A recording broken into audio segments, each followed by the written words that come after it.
Okay, hello everyone. Today is our fourth lecture on digital electronics.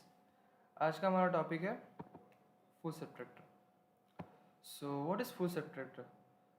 The full subtractor is a combination circuit which has three input, performs the binary subtraction of three inputs and produce two outputs as a difference and borrow। मतलब full subtractor होता क्या है कि वो एक तीन input वाले एक कॉम्बिनेशन सर्किट है जिसमें इनपुट तीन यूज होंगे और आउटपुट हमें दो मिलेंगे। कौन से? एक डिफरेंस और एक बोरो। ठीक है, जैसे कि हम हाफ सबट्रैक्टर में कितने दो इनपुट्स लेते थे और दो आउटपुट्स मिलते थे, लेकिन इसमें हम कितने इनपुट्स लेंगे? तीन इनपुट्स, इसलिए इसको बोलेंगे फुल सबट्रैक्टर। अब हम देखते हैं कि फुल सबट्रैक्टर में आउटपुट्स तीन होते हैं, लेकिन कौन से? तो पहले दो तो जो करस्पॉन्डिंग हम जो दो इनपुट्स लेंगे ए और बी वो होगा, और जो तीसरा इनपुट होगा वो क्या होगा कि जो ए और बी का सब्ट्रैक्शन कर रहे हैं ना, उसको उसका सब्ट्रैक्शन करते टाइम अगर हम बोरो जो यूज़ कर रहे हैं ना, वो थर्ड इनपुट्स की तरह पे यूज़ होगा इधर। मतलब एक ए इनपुट, एक बी इनपुट और तीसरा बोरो, जो प्रीवियस सब्ट्रैक्शन में बोरो यूज हुआ होगा वो। ओके, सो नाउ हमारे पास तीन कॉम्बिनेशंस बनेंगे इन डेसिमल। हम इसको कैसे लिखेंगे? ये 0 1, ये 2 3, ये 4, ये 5, ये 6 और ये 7। ओके,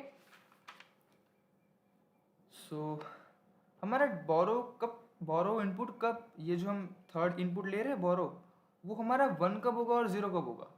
जब हमें ए और बी का सब्ट्रैक्शन करते टाइम अगर हमें बोरो की ज़रूरत पड़ी तो हमारा बोरो एज आउटपुट कितना होगा?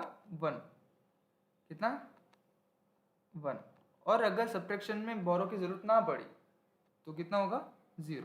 ओके, तो एग्जांपल लेके देखते हैं कि मान लो हमें 0 0 करना है पहले।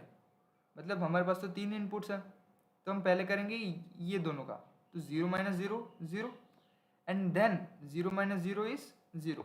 मतलब हमारे पास पहले दोनों पोजीशन में मान लो ए और बी ले रहे हैं हम, तो 0 - 0 करते टाइम हमारे पास बोरो बढ़ रहा है नहीं, तो हम 0 डायरेक्ट रख नहीं देंगे इधर।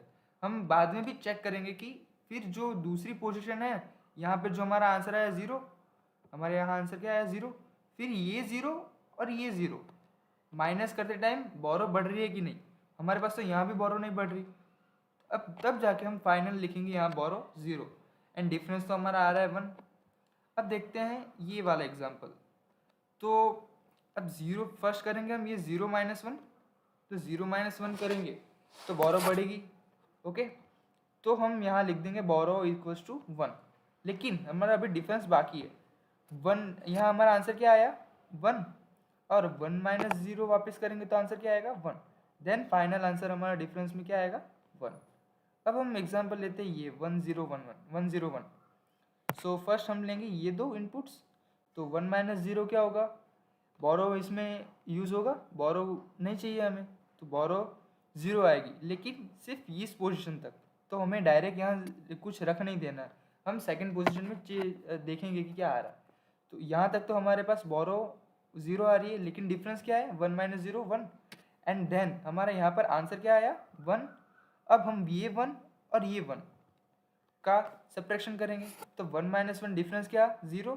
तब जाके हम फाइनल इधर 0 लिखेंगे, और 1 - 1 बोरो की ज़रूरत पड़ी नहीं, तो हम जाके यहाँ लिखेंगे 0। ओके, सेम हम इधर भी देख सकते हैं कि 1 - 1 करे तो डिफरेंस कितना आ रहा है? 0। एंड 1 - 1 में बोरो कितना? वो भी 0। लेकिन ये हम पुट नहीं करेंगे अभी, क्योंकि हमारी दूसरी पोजीशन चेक करनी बाकी है। सो इधर आंसर आया अपना कितना? 0। अब 0 - 1 कितना होगा? डिफरेंस तो ऑब्वियस सी बात है 1 होगा, लेकिन ये 0 - 1 में बोरो कितना आएगा? 0 या 1? तो कि 1। ये आया ना कि सेकंड पोजीशन में भी हमारे पास बोरो बढ़ सकता है, इसलिए हमने बोरो में कितना रखा? 0। एंड 1 1 में और डिफरेंस में कितना रखा? ओके। सो अब हम देखते हैं के मैप सिंप्लीफिकेशन। अब हमारे पास देखते हैं कि डिफरेंस वन कहाँ कहाँ आया। एक तो वन पर, दूसरा टू पर, फिर तीसरा ये फोर पर, देन एक सेवन पर। ओके। और हमारे पास बोरो कहाँ कहाँ बनाया, तो कि एक तो ये वन पर, फिर दूसरा ये टू पर, तीसरा सेवन पर। ओके। अब इसी चार चीज़ों को हम के मैप से सॉल्व करेंगे तो हमारा डिफरेंस का इक्वेशन क्या बनेगा, तो कि ये A dash B dash C plus A dash B C dash plus A B dash C and A B C. Okay. ये के मैप सॉल्व करके आप डिफरेंस का एक एक्सप्रेशन निकाल सकते हो। ओके। देन हम देखेंगे कि वन हमारा डिफरेंट बोरो में कहाँ कहाँ था, तो कि पोजीशन 1 to 7, तो 1 to 7 में हम पोजीशन नंबर 1 2, ओके, यहाँ 3 पर भी था। सो 1 2 3 एंड 7। ओके।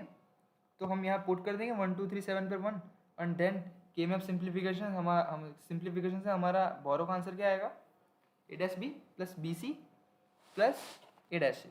ओके। अब हम इसका थोड़ा सिंप्लीफिकेशन और देखें आगे, तो हम ये डिफरेंस है उसको हम एक्सोर फॉर्म में भी लिख सकते हैं। ये क्या हुआ, ये जो हमारे पास तीन इनपुट्स थे उसका एक्सोर हुआ, मतलब हमारे पास जब भी इनपुट मतलब आउटपुट हमारा कब 1 2 3 और 7 पर 1 आ रहा हो, तब हम डायरेक्टली लिख सकते हैं कि जो हमारे इनपुट्स हैं वो एक दूसरे के साथ एक्सोर में है। कौन से, एक्स और। ओके। ये हमारे पास एक्सोर का सिंबल। सो डिफरेंस क्या है हमारा, ए एक्सोर बी एक्सोर सी। ओके। नाउ हम बोरो की बात करें तो बोरो को हम आगे सिंप्लीफाई करके क्या लिख सकते हैं, A dash B plus A XNOR B into C. Okay. तो ये हमारे पास बोरो की इक्वेशन है। सो अब इसी को हम ऑपरेशन हमारा कैसे हुआ इन सब का, कि हमारे पास तीन इनपुट्स है A B C and then हम आउटपुट्स में हमारे पास क्या आ रहा है, difference and borrow. So difference का क्या एक्सप्रेशन आया, तीनों जो हमारे पास इनपुट्स थे उसका एक्सोर, एंड बोरो का एक्सप्रेशन क्या आया, ए डैश बी मतलब ए डैश एंड बी, उसका क्या लिया हमने और लिया किसके साथ, A dash B sorry A dash XOR B and C के साथ। ओके। सो अब हम देखते हैं उसके एप्लीकेशंस जो हम यूज़ कर सकते हैं फुल सब्ट्रैक्टर को कहीं और। तो हमारे पास फर्स्ट एप्लीकेशन क्या है कि used in ALU of computer CPU, मतलब CPU में ALU अरिथमेटिक लॉजिकल यूनिट्स बनाने में काम आता है फुल सब्ट्रैक्टर।